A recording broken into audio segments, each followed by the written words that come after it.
Welcome to Illuminati Silver. We tell you the truth about silver. Today is Thursday the 13th of June 2019, and we are looking at 5 key factors which drive silver demand.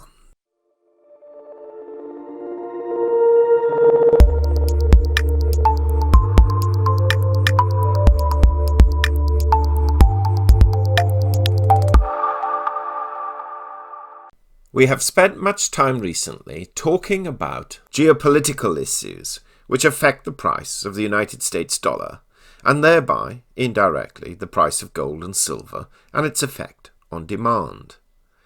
We have been requested, particularly by newer subscribers, to comment upon the main forces which tend to drive silver demand other than just price. Now, to be fair, there are probably up to 10 factors which have key influences, and around 20 factors which have an important influence. But in order to make this video manageable, we shall focus on just 5, and not necessarily in any order of priority, as sometimes the importance is subjective, or in most cases, time-dependent. Okay, firstly, we wish to confirm right at the start that silver is known as the most versatile of the precious metals, as it has unique properties and is used in many applications. In fact, hundreds of applications, if not thousands, from solar panels, mirrors, white goods, consumer technologies, jewellery, and medicines, and the list continues. Unlike gold, silver, due to its strength, malleability, and ductility, is demanded heavily by industry, and generally this has represented something close to 60% of all physical demand, though it did drop a little last year. Talking about last year, according to the Silver Institute's yearly supply and demand report, in 2018 global physical silver demand increased around 4% from 2017. Despite another drop in the consumption of silver coins, 2018 showed greater silver bullion consumption in the form of silverware and jewellery, not forgetting silver bar demand. Moving forward, increased demand for silver is expected to come from the solar energy sector, since the precious metal is a great conductor of both heat and electricity. But this has been advocated for a number of years, and whilst this sector has been a major boom for silver, recent figures have tended to disappoint against expectations, though many still believe this is a major growth area for the future. So, here are 5 factors which drive silver demand, and whether you are an investor, trader, or stacker, you should certainly keep a watchful eye on these. 1. Industrial fabrication. Demand in 2018, 578 million ounces, down 1% on 2017. If one bears in mind that total silver demand was a little over 1 billion ounces, at 578 million ounces, one can immediately see the importance and relevance of industrial demand.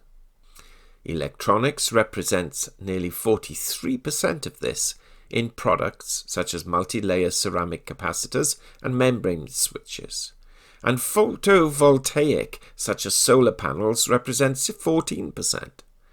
So of course any decline in global electronic demand, such as mobile phones, iPads, laptops, computers, etc., can have quite a significant effect in this area. Last year, as already mentioned, demand from industrial applications decreased 1%, but remained a huge driver. Much of the fall was the result of lowering demand in the photovoltaic sector, whilst electronics, electrical, brazing alloys and solder sectors rose. The automotive industry was also seen as a major growth area, with some 36 million ounces of silver being used in automobiles. However, recent declines in the sale of automobiles, and cars in particular, across the globe will certainly have a negative impact on silver in this area. Silver's antibiotic properties hold out hope for silver's revival too, especially as only recently have scientists learned how silver works as a biocide, and early tests show its relative success against staph infections such as MRSA. So it goes without saying that any slowdown in global growth could have an adverse effect on silver demand for industrial purposes moving forward. 2. Jewellery. Demand in 2018, 212 million ounces, up 4% on 2017. Few metals are better suited for the making of jewellery than silver, due to its lustre and resilience, and when compared to gold, is most affordable. Not forgetting, like gold, its hypoallergenic properties either. It often perplexes us with silver being so cheap, and silver jewellery such as earrings and rings costing only a few dollars or pounds, why anyone would purchase a cheaper base metal piece of adornment that causes greening of the skin or worse, some allergic reaction. We find this difficult to understand, but we are just old men. What do we know? The purest silver is 0.999 fineness, which is 99.9% silver, and is considered too soft for jewellery making. For this reason, jewellery designers add harder metals like copper to strengthen it. This produces what is known as sterling silver. Sterling silver is 92.5% silver and 7.5% copper. Sterling silver has been a standard for silver jewellery in many countries for centuries. It's ideal for earrings, bracelets, and necklaces because of its enhanced durability. Last year saw a significant increase in silver demand from India, primarily because of the relative increase in the price of gold in rupee terms, and also certain government restrictions on gold imports and ownership. 3. Bullion coins and bars. Demand in 2018, 181 million ounces, up 21% on 2017. This is an area generally of most interest to our subscribers and viewers, and there are a plethora of silver coins to acquire, with the American Silver Eagle and the Canadian Maple Leaf perhaps being the most iconic and well known. However, Australia, Mexico and Canada, not forgetting of course the United Kingdom, also have a wide offering of classic designs. Although this sector was up overall in 2018, in terms of coin demand, coin fabrication actually fell by some 4% compared with 2017, with the increase being taken up by silver bar demand, which rose an impressive 53%.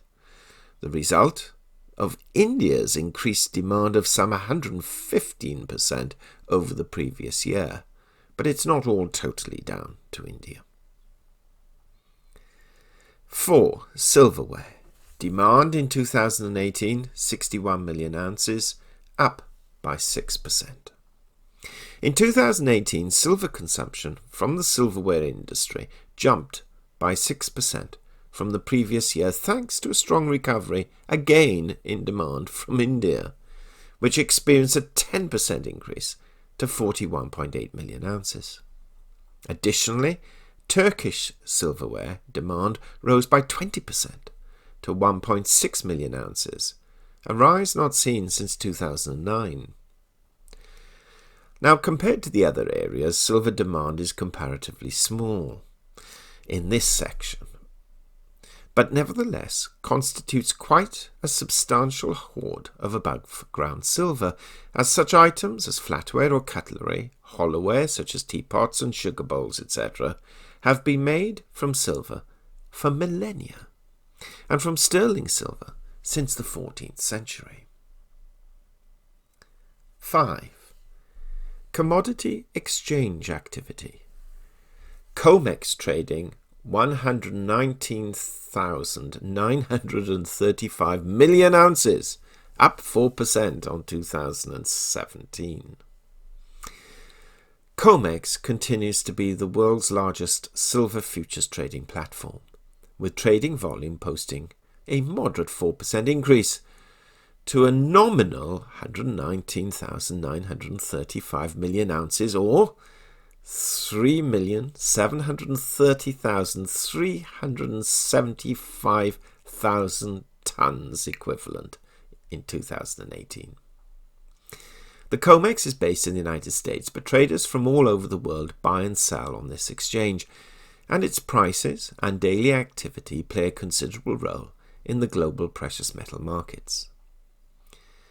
Net managed positions in silver swung from a net short to a net long position at the start of last year as the US dollar softened. This to and froed until July, when COMEX silver turned back to net short, its longest streak of net short positions recorded since the CFTC amended its current disclosure since 2007. The 22 consecutive weeks of net shorts ran until mid-December, when funds finally started to cover their positions, pushing silver back to net long. This switch was driven by a weaker US dollar and US equities, as both asset classes endured a change in investor expectations. You may also remember it was the time that the Fed raised interest rates. Now, we include this here because although very few contracts actually result in the exchange of physical silver, that is, they're primarily paper contracts, traders can have settlement in physical product, which are stored in warehouses and can also be acquired outside of existing holdings.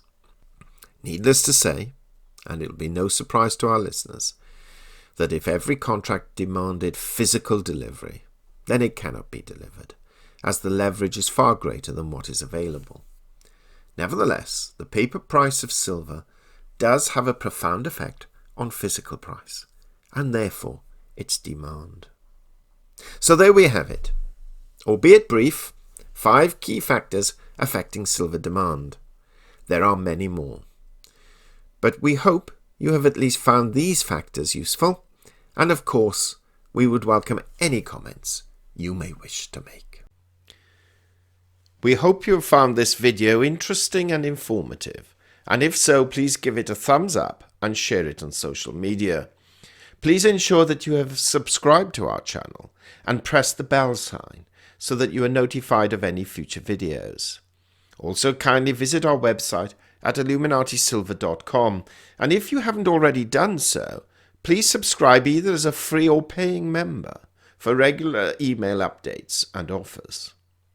Disclaimer: Illuminati Silver owners come from a background of banking, international wealth management and economics. Having now retired from these worlds, we are not qualified to give investment advice. Therefore, this and other productions must not be deemed to be giving such advice and merely represent the personal views of its owners.